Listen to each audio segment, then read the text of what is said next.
بہت سے لوگ فجر کی نماز درست طریقے سے نہیں پڑھتے، جس کے سبب ان کے گھروں سے غربت اور پریشانی ختم نہیں ہوتی۔ بیماریاں، مصیبتیں، مشکلات اور رکاوٹیں ایسے گھروں میں ڈیرے ڈال لیتی ہیں جن میں نماز فجر کی ادائیگی میں یہ ایک غلطی کی جاتی ہے۔ جان لیجئے وہ غلطی یہ ہے۔ بسم اللہ الرحمن الرحیم۔ ناظرین اکرام، آج کی اس معلوماتی ویڈیو میں ہم آپ کے ساتھ ایک بہت ہی ضروری معلومات شیئر کرنے جا رہے ہیں۔ وہ یہ کہ اکثر لوگ نماز فجر پڑھنے میں یہ غلطی کرتے ہیں جس کی وجہ سے ان کے گھر سے غربت ختم ہی نہیں ہوتی۔ یعنی اکثر لوگ نماز فجر صحیح نہیں پڑھتے بلکہ غلط پڑھتے ہیں، اپنی نماز میں یہ غلطی کرتے ہیں اور جس کے بارے میں بہت سے لوگ جانتے ہی نہیں ہیں۔ جان لیجئے کہ جو شخص فجر کی نماز میں یہ غلطی کرتا ہے تو پھر اللہ تبارک و تعالی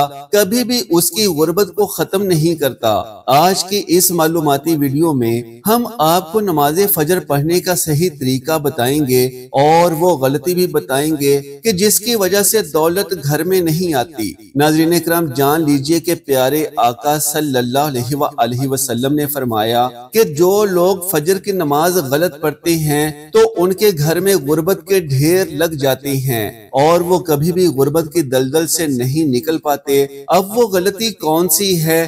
آج کی اس ویڈیو میں آپ کو مکمل تفصیل سے اس بارے میں بتائیں گے۔ آپ سے گزارش ہے کہ ہماری اس معلوماتی ویڈیو کو آخر تک ضرور دیکھ لیجئے گا۔ ناظرین اکرام، جان لیجئے کہ اکثر لوگ نماز فجر کو صحیح طریقے سے ادا نہیں کرتے۔ تحقیق کے مطابق اکثر لوگ نماز فجر میں ایسی غلطیاں کرتے ہیں کہ جن کا انہیں اندازہ بھی نہیں ہوتا۔ نبی کریم صلی اللہ علیہ وآلہ وسلم نے ارشاد فرمایا، جو شخص فجر کی نماز صحیح طریقے سے ادا کرے اس کے پچھلے تمام گناہ معاف کر دیے جاتے ہیں۔ جو فجر کی نماز کو ضائع کرتا ہے یا پھر غلط طریقے سے پڑھتا ہے تو پھر اس کے رزق میں تنگی آ جاتی ہے، غربت، پریشانی اور محتاجی اس کا پیچھا نہیں چھوڑتی۔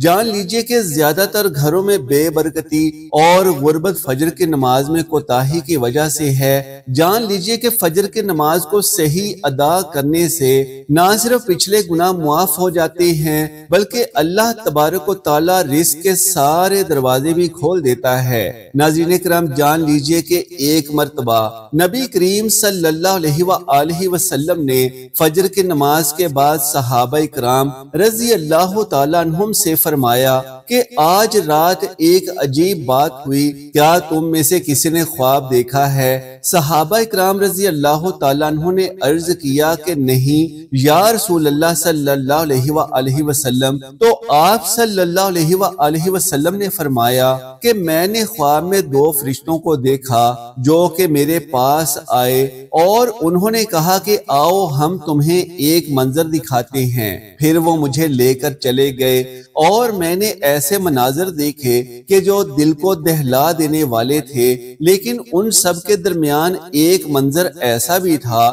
جو کہ میرے دل میں اتر گیا۔ آپ صلی اللہ علیہ وآلہ وسلم نے فرمایا کہ میں نے ایک شخص کو دیکھا جو کہ اپنے سر پر پتھر مار رہا تھا اور جب وہ پتھر اس کو لگتا تو اس کا سر پھٹ جاتا اور پھر دوبارہ جڑ جاتا۔ پھر وہ شخص دوبارہ سے پتھر مارتا۔ اس اذیت ناک منظر کو دیکھ کر میں نے پوچھا کہ یہ کون ہے، اسے یہ عذاب کیوں دیا جا رہا ہے؟ تو فرشتوں نے جواب دیا کہ یہ وہ شخص ہے کہ جو قرآن پڑھتا تھا لیکن اس پر عمل نہیں کرتا تھا اور نماز فجر کو چھوڑ دیا کرتا تھا۔ یہ وہ شخص ہے کہ جو فجر کے وقت اٹھا نہیں کرتا تھا اور سویا ہی رہتا تھا، اسے رب کی پکار سنائی نہیں دیتی تھی۔ یہ وہ بد نصیب ہے جو دنیا کی نیند کو آخرت کی نجات پر ترجیح دیتا تھا۔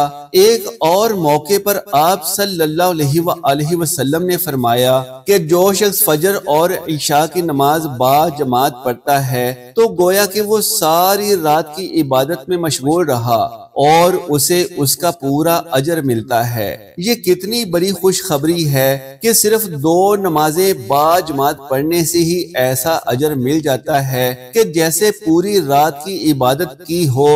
اور پھر وہ صحابی حضرت بلال رضی اللہ تعالیٰ عنہ کہ جن کی اذان سے مدینہ جاگتا تھا، جب وہ اذان دیتے تو صحابہ کی آنکھیں کھل جاتی تھیں اور وہ مسجد کی طرف دوڑ پڑتے تھے۔ حضرت بلال رضی اللہ تعالیٰ عنہ فجر کے وقت اذان دیتے تو پیارے آقا صلی اللہ علیہ وآلہ وسلم کا چہرہ انور چمکنے لگتا، خوشی سے پر نور ہو جاتا، کیونکہ وہ جانتے تھے کہ اب میرے امتی اٹھیں گے، اب وہ رب کے دربار میں حاضر ہوں گے۔ وہ اذان ایسی ہوتی تھی کہ جو دلوں کو جگا دیتی تھی، روحوں کو بیدار کر دیتی تھی۔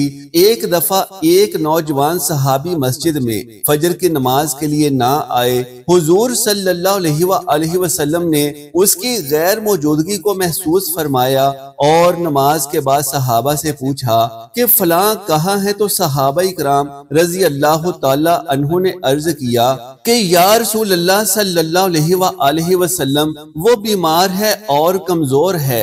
رسول اللہ صلی اللہ علیہ وآلہ وسلم نے فرمایا کہ اگر وہ 2 آدمیوں کے سہارے بھی چل سکتا ہے تو بھی اسے مسجد آنا چاہیے۔ سبحان اللہ، اتنی تاکید کہ اگر بیماری اور کمزوری کے باوجود بھی فجر کی نماز کو مسجد میں باجماعت ادا کرنے کا حکم دیا جا رہا ہے۔ جان لیجئے کہ فجر دین اسلام کا وہ روشن آغاز ہے کہ جو بندے کے دل کو نور سے بھر دیتا ہے، بندے کو اللہ تبارک و تعالیٰ کا قرب حاصل ہو جاتا ہے، کیونکہ نماز ایک ایسی چیز ہے کہ جو انسان کے گناہوں کو مٹا دیتی ہے اور اس کے رب کے ساتھ اس کا تعلق مضبوط بن جاتا ہے۔ نماز کے ذریعے سے بندہ اپنے رب کے قریب ہوتا ہے، اور نماز فجر یہ وہ لمحہ ہے کہ جب ساری دنیا نیند کی آغوش میں ہوتی ہے اور ایک مومن رب کے سامنے کھڑا ہوتا ہے۔ یہ وہ لمحہ ہے کہ جب آسمان کے تمام دروازے کھول دیے جاتے ہیں، رحمتوں کا نزول ہوتا ہے اور اللہ تبارک و تعالیٰ خود اپنے بندے پر نظر رحمت فرماتا ہے۔ جان لیجئے کہ رسول اکرم صلی اللہ علیہ وآلہ وسلم نے فرمایا کہ تمہارے پاس رات اور دن کے فرشتے آتے ہیں اور وہ فجر اور عصر کی نمازوں پر جمع ہوتے ہیں۔ پھر وہ فرشتے کہ جنہوں نے رات تمہارے ساتھ گزاری تھی اوپر چلے جاتے ہیں۔ اللہ تبارک و تعالیٰ ان سے پوچھتا ہے کہ جو کہ سب کچھ جاننے والا ہے کہ تم نے میرے بندے کو کس حال پر چھوڑا؟ وہ کہتے ہیں کہ ہم انہیں نماز پڑھتے ہوئے چھوڑ کر آئے ہیں اور نماز پڑھتے ہوئے پایا۔ وہ لوگ جو فجر کے وقت نیند میں ڈوبے رہتے ہیں، تمہاری نیند تمہیں کیا دے سکتی ہے؟ تم کیا چیز پا لیتے ہو؟ جب تم فجر کی نماز کو صرف اپنی غفلت کے مارے چھوڑ دیتے ہو تو تم اس لمحے کو کھو دیتے ہو کہ جب اللہ تبارک و تعالیٰ خود اپنے بندے کے قریب آتا ہے، جب اس کی رحمت بے تحاشا پھیلتی ہے اور جب فرشتے تمہارے اعمال لے کر اللہ کے حضور پیش ہوتے ہیں۔ جان لیجئے کہ فجر کی نماز کا صحیح طریقہ سیکھنا ہر مسلمان پر فرض ہے، کیونکہ یہی وہ نماز ہے کہ جس سے دن کی ابتدا ہوتی ہے، یہی وہ نماز ہے کہ جس سے بندہ اپنے رب کے سامنے حاضر ہو کر گویا یہ کہتا ہے کہ اے اللہ، میں نے ساری رات سو کر گزار دی، لیکن اب میں حاضر ہوں تاکہ تیرا حکم بجا لاؤں۔ جان لیجئے کہ نماز فجر کی 2 رکعت سنتیں تو ایسی ہیں کہ جن کے بارے میں رسول اکرم صلی اللہ علیہ وآلہ وسلم نے فرمایا کہ ان 2 رکعتوں کی فضیلت دنیا کی ہر چیز سے بہتر ہے۔ ان 2 رکعتوں کی حفاظت نبی کریم صلی اللہ علیہ وآلہ وسلم خود بھی فرماتے اور دوسروں کو بھی اس کی تلقین فرماتے تھے، حتیٰ کہ سفر میں بھی انہیں ترک نہیں فرماتے تھے۔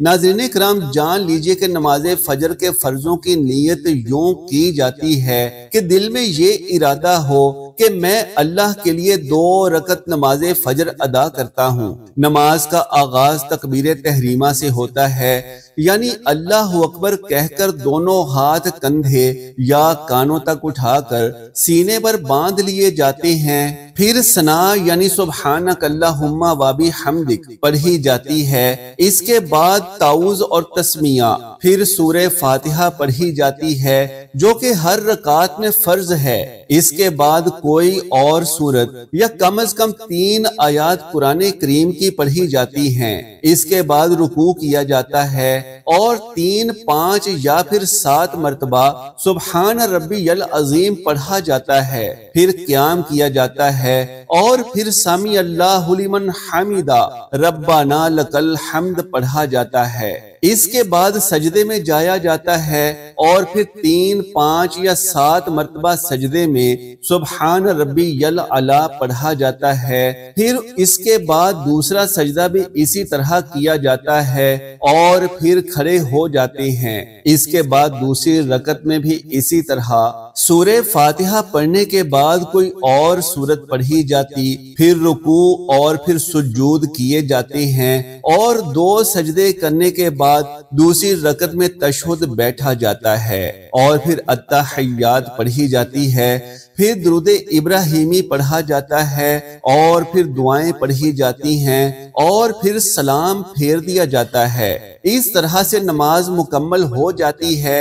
ناظرین کرام، جان لیجئے کہ نماز فجر کے لیے بر وقت اٹھنا ایک جہاد سے کم نہیں، اور جو لوگ اس جہاد میں کامیاب ہو جاتے ہیں وہ لوگ اللہ تبارک و تعالیٰ کے محبوب بن جاتے ہیں۔ فجر کی نماز کے لیے سونے سے پہلے نیت کرنی چاہیے، اللہ تبارک و تعالیٰ سے دعا مانگنی چاہیے کہ وہ ہمیں توفیق عطا فرمائے کہ ہم اٹھ کر بر وقت نماز فجر ادا کریں۔ جان لیجئے کہ سونے سے پہلے وضو کر کے سونا بھی برکت کا سبب بنتا ہے، نیند کو عبادت میں بدل دیتا ہے۔ اگر ممکن ہو تو الارم لگاؤ یا پھر کسی سے یہ کہہ دو کہ وہ نماز کے لیے جگا دے۔ جان لیجئے کہ ان میں سے سب سے مؤثر طریقہ دل کی لگن اور نیت ہے۔ جب انسان کے دل میں یہ ہوتا ہے کہ میں نے فجر کی نماز ضرور پڑھنی ہے، انسان کے دل میں اس کی نیت ہوتی ہے، تو پھر اللہ تبارک و تعالیٰ بھی انسان کی مدد فرماتا ہے۔ بعض لوگ کہتے ہیں کہ ہم بہت کوشش کرتے ہیں لیکن آنکھ نہیں کھلتی۔ دراصل آنکھ نہیں بلکہ انسان کی نیتیں بند ہوتی ہیں۔ جب انسان کسی کام کا ارادہ دل سے کرتا ہے، کسی کام کی نیت دل سے کرتا ہے، تو اللہ تبارک و تعالیٰ بھی اس کی مدد فرماتا ہے۔ جان لیجئے کہ نبی کریم صلی اللہ علیہ وآلہ وسلم نے فجر کی نماز منافقین پر سب سے بھاری قرار دی ہے، کیونکہ وہ رات کے آرام کو ایمان پر ترجیح دیتے ہیں، لیکن جو لوگ سچے مسلمان اور مومن ہوتے ہیں وہ ساری دنیا کی نیندیں چھوڑ کر اللہ تبارک و تعالیٰ کی رضا کے لیے اٹھ کھڑے ہوتے ہیں۔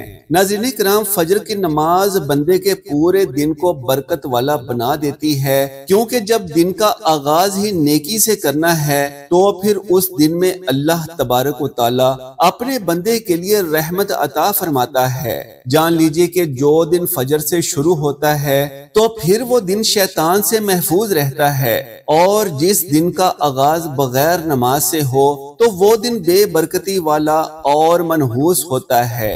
نماز فجر کے بعد اذکار اور تلاوت قرآن کی بھی بہت زیادہ فضیلت ہے۔ رسول اکرم صلی اللہ علیہ وآلہ وسلم خود نماز فجر کے بعد اشراق تک مسجد میں بیٹھے رہتے تھے اور اللہ تبارک و تعالیٰ کا ذکر کرتے تھے۔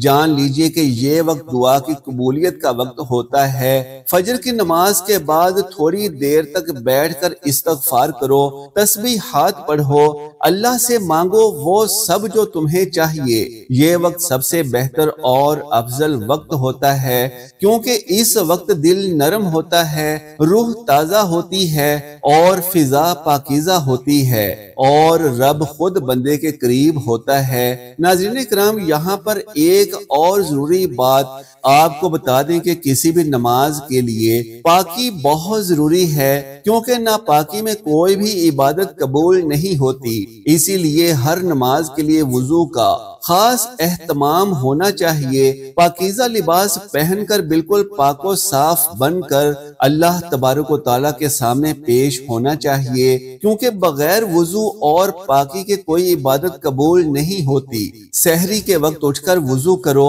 اگر وقت ہو تو تہجد کی نماز ادا کرو، کیونکہ یہ آپ کو مزید قوت دے گا۔ فجر پڑھنے کی۔ جان لیجئے کہ فجر کی نماز جماعت کے ساتھ ادا کرنا بہت زیادہ افضل ہے۔ جان لیجئے کہ فجر کی نماز کو با جماعت ادا کرنا بعض علماء کے نزدیک واجب بھی ہے۔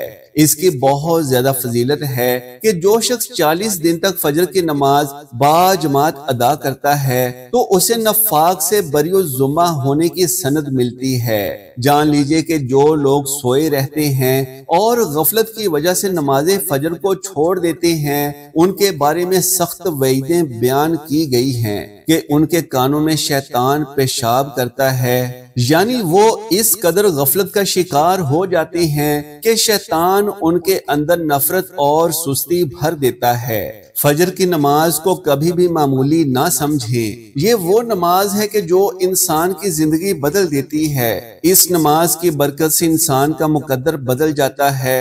یہ وہ نماز ہے کہ جس سے انسان کے دن کا رخ طے ہوتا ہے۔ اگر دن کا آغاز نماز سے ہو تو اللہ تبارک و تعالیٰ کی برکتیں پورا دن تمہارے ساتھ ہوں گی، اور اگر دن کا آغاز غفلت اور نحوست سے ہو تو بے برکتی اور پریشانیاں کبھی بھی تمہارا پیچھا نہیں چھوڑیں گی۔ جان لیجئے کہ فجر کی نماز پڑھنے سے انسان کے چہرے پر نور آتا ہے، انسان کے رزق میں وسعت پیدا ہوتی ہے، انسان کی دعاؤں میں اثر دکھتا ہے، انسان کے دل کو سکون ملتا ہے، انسان کے قدم سیدھے راستے پر رہتے ہیں اور انسان اللہ تبارک و تعالیٰ کے قریب ہوتا جاتا ہے۔ اس نماز کے ذریعے انسان شیطان کے وسوسوں سے آزاد ہو جاتا ہے، اللہ تبارک و تعالیٰ کی رحمتوں کی چھاؤں میں آ جاتا ہے۔ اسی لیے ہمیں خود بھی اس نماز کا خاص اہتمام کرنا چاہیے اور اپنے بچوں کو بھی اس کی عادت ڈالنی چاہیے۔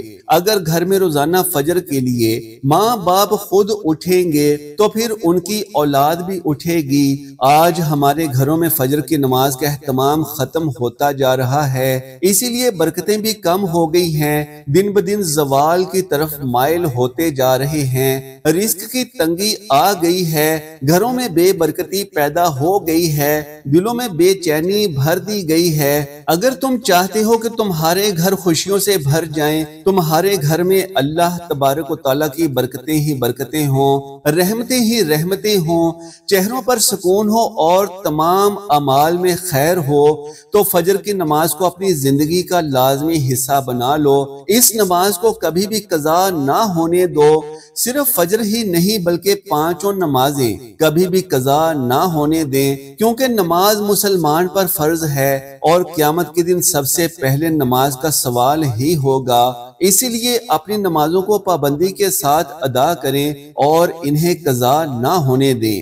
ابن عباس رضی اللہ تعالی عنہما سے روایت ہے کہ نبی کریم صلی اللہ علیہ وآلہ وسلم نے فرمایا، جس نے اذان کو سنا اور با جماعت نماز کے لیے نہیں آیا تو اس کی نماز نہیں، سوائے اس کے کہ کوئی عذر لاحق ہو۔ اسے ابن ماجہ نے روایت کیا ہے۔ اس حدیث میں اس بات کی ترغیب ہے کہ با جماعت نماز پر توجہ دی جائے اور اس کا انتہائی زیادہ اہتمام کیا جائے۔ نبی کریم صلی اللہ علیہ وآلہ وسلم نے وضاحت فرمائی کہ جو شخص کسی ایسی جگہ ہو کہ با جماعت نماز کے لیے دی گئی اذان اسے سنائی دے تو اس کے لیے با جماعت نماز کے لیے آنا واجب ہے۔ اگر وہ نہیں آئے گا تو اس کی نماز ناقص اور کم ثواب والی ہوگی، تاہم اس کے ذمہ واجب الادا فرض پورا ہو جائے گا، اور اس کے ساتھ ساتھ بلا عذر نماز با جماعت نماز سے پیچھے رہ جانے کا گناہ بھی اس پر آئے گا۔ رہا وہ شخص جو کسی شرعی عذر جیسے بیماری، بارش یا جان و مال یا بچوں کے خوف یا اس طرح کی کسی اور وجہ کی بنا پر نہ پہنچ سکے تو اس پر کوئی گناہ نہیں۔ اس حدیث مبارکہ سے واضح ہوا کہ مسلمان مرد حضرات کے لیے نماز با جماعت ادا کرنا ہی واجب اور اولین ترجیح ہے۔ بغیر کسی عذر کے جماعت کو چھوڑنا نماز کو ضائع کر سکتا ہے، لہٰذا جب اذان سنائی دے جائے تو فوراً تمام کام چھوڑ کر مسجد کی جانب جانا چاہیے اور نماز با جماعت ادا کرنی چاہیے۔ اللہ تبارک و تعالیٰ سے دعا ہے کہ اللہ ہم سب کو 5 وقت کی نمازیں باجماعت ادا کرنے کی توفیق عطا فرمائے، نیکی کی بات کو سننے سمجھنے اور اس پر عمل کرنے کی طاقت و توفیق عطا فرمائے، آمین یا رب العالمین۔ محترم ناظرین، آخر میں آپ سے درخواست ہے کہ کمنٹ باکس میں اللہ تبارک و تعالیٰ کا ایک پیارا نام لازمی لکھ کر شیئر کر دیں۔ جزاک اللہ خیرن کثیرا، اللہ ہم سب کا حامی و ناصر ہو۔